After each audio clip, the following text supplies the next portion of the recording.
일란성 쌍둥이인 미지와 미래. 하지만 너무나 다른 성격.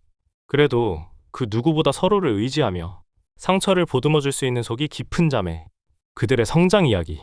미지가 언니 미래를 위해 인생을 바꿨다. 미지의 서울사와 예고 바로 이어갈게요. 늦은 밤, 서울의 차가운 공기가 미지의 어깨를 짓눌렀습니다. 회사에서 돌아온 그녀의 손에는 여전히 로사 식당 부지 관련 서류가 들려 있었습니다. 매각 시점이 코앞으로 다가왔지만 로사 건물주 할머니와의 미팅조차 잡지 못하는 상황이 그녀를 극심하게 압박했습니다. 며칠 밤낮으로 로사 여사를 설득하려 애썼지만 그녀의 마음은 요지부동이었습니다. 이 실패는 미래의 삶을 망칠 수도 있다는 중압감이 그녀를 옥죄어왔습니다. 그녀는 어두운 거실에 앉아 서류를 내려다봅니다. 아무리 논리적으로 설득해도 통하지 않는 로사 여사의 태도에 미지는 좌절했습니다. 그녀의 눈빛 속에서 답답함과 함께 깊은 고민이 엿보였습니다. 그녀는 자신에게 왜 이런 어려운 임무가 맡겨졌는지 알 수 없었습니다. 그때 미지의 핸드폰이 울립니다. 화면에는 이호수라는 이름이 떠 있었습니다. 어젯밤 모든 비밀을 털어놓은 그였습니다. 미지는 망설임 없이 전화를 받았습니다. 미지야, 아직 로사 식당 문제로 힘들어하고 있냐? 호수의 차분한 목소리가 들렸습니다. 그의 목소리에는 걱정과 함께 그녀를 향한 미묘한 다정함이 묻어 있었습니다. 미지는 숨겨왔던 답답함을 토해내듯 한숨을 쉬었습니다. 호수야. 도무지 답을 찾을 수가 없어. 그 할머니는 돈에도 논리에도 꿈쩍도 안 해. 호수는 잠시 침묵했습니다. 그리고 그의 목소리에는 미묘한 진지함이 섞여 있었습니다. 로사 할머니 비밀을 알아냈어. 미지는 깜짝 놀랐습니다. 비밀? 무슨 비밀인데? 그녀의 목소리는 다급해졌습니다. 그녀는 호수가 이토록 빠른 시간 안에 로사 여사의 비밀까지 알아냈다는 것에 놀라움을 금치 못했습니다. 호수는 조심스럽게 이야기를 시작했습니다. 그의 말에 따르면 로사 식당은 단순한 건물이 아니었습니다. 그곳은 김로사 여사의 유일한 아들이 불의의 사고로 세상을 떠난 장소였습니다. 아들이 마지막으로 그림을 그리던 곳, 아들의 웃음소리가 마지막으로 울려 퍼진 곳이 바로 그 식당이었습니다. 아들은 평생 그림을 사랑했고 식당 벽 한편에 자신이 그린 그림을 걸어두는 것을 좋아했습니다. 하지만 그 그림은 사고 후 로사 여사가 슬픔에 잠겨 철거할 때 함께 소실되고 말았습니다. 로사 여사는 그 식당을 아들의 유일한 흔적처럼 생각하고 있었던 것입니다. 그곳을 팔고 떠난다는 것은 아들의 마지막 기억마저 지우는 행위라고 믿었습니다. 호수는 이 정보를 미지에게 알려주며 그녀의 접근 방식이 달라져야 한다고 조언했습니다. 로사 할머니한테 필요한 건 돈이 아니야.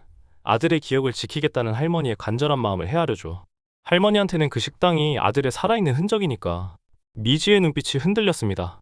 그녀는 로사 여사의 단호한 거절 속에 숨겨진 아픔을 비로소 이해할 수 있었습니다. 그녀는 호수의 통찰력에 깊이 감탄했습니다. 그녀는 호수가 자신을 이렇게 깊이 이해하고 도와주는 것에 대해 묘한 감정을 느꼈습니다.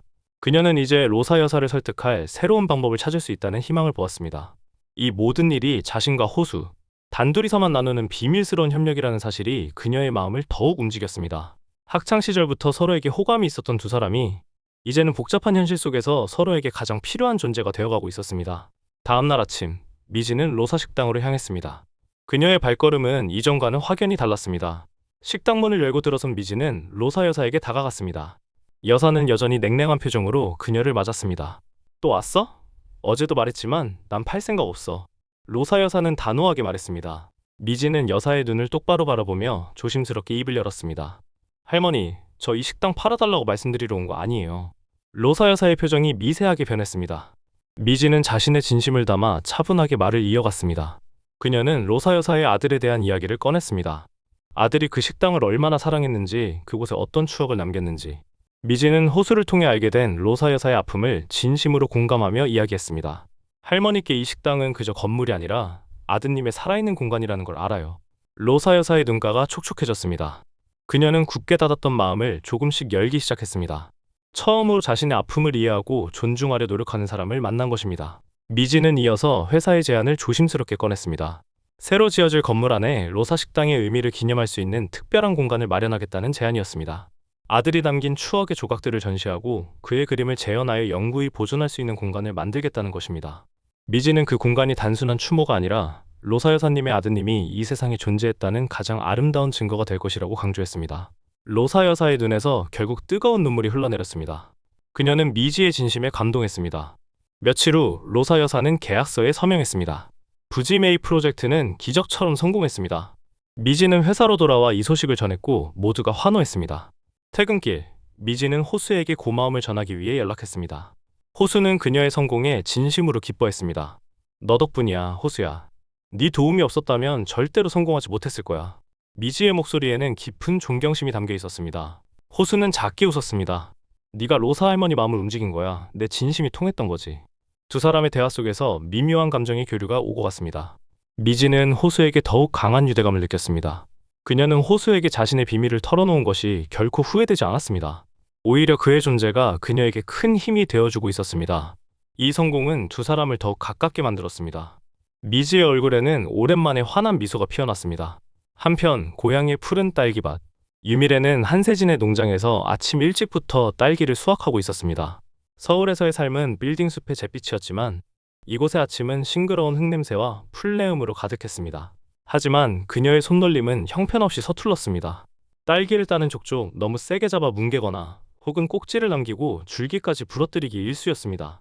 세진은 멀찌감치 서서 그런 미래의 모습을 말없이 지켜보고 있었습니다. 그의 얼굴에는 새로운 일꾼에 대한 평가와 함께 묘한 진작이 섞여 있었습니다.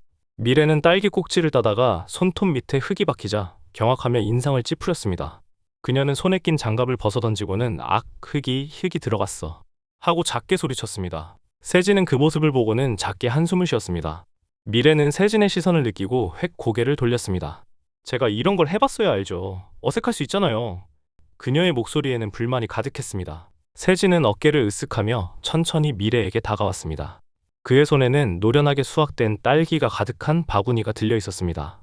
아니, 청년회장 말로는 농사일의 베테랑이라고 해서 뽑았는데 세진의 목소리에는 무심함, 의구심이 가득한 기색이 섞여 있었습니다. 미래는 발끈하며 자신의 엉성한 바구니를 내밀었습니다. 그녀의 바구니에는 온전한 딸기보다 뭉개지거나 터진 딸기가 더 많았습니다. 이게 생각보다 어렵네요. 기술이 필요한 일이었어요. 미래가 항변했습니다. 세진은 그런 미래를 한심하다는 듯 보다가 이내 그녀의 손을 잡았습니다. 그의 투박한 손가락이 미래의 섬세한 손가락을 감싸자 미래는 순간적으로 심장이 쿵 내려앉는 것을 느꼈습니다. 그의 손은 따뜻하고 거칠었지만 왠지 모르게 편안했습니다. 봐, 이렇게 살살. 그러면서도 딱 끊어내야지.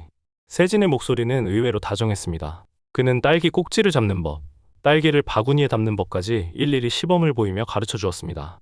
미래는 그의 설명을 들으며 딸기를 다시 따보았지만 여전히 그녀의 손은 어색했습니다. 세진은 미래의 어설픈 손놀림을 보며 고개를 저었지만 전처럼 비웃기보다는 묵묵히 다시 시범을 보였습니다.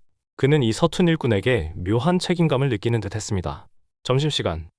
두 사람은 밭 한가운데 앉아 김밥을 먹었습니다. 미래는 흙투성이인 자신의 손과 얼굴을 보며 한숨을 쉬었습니다.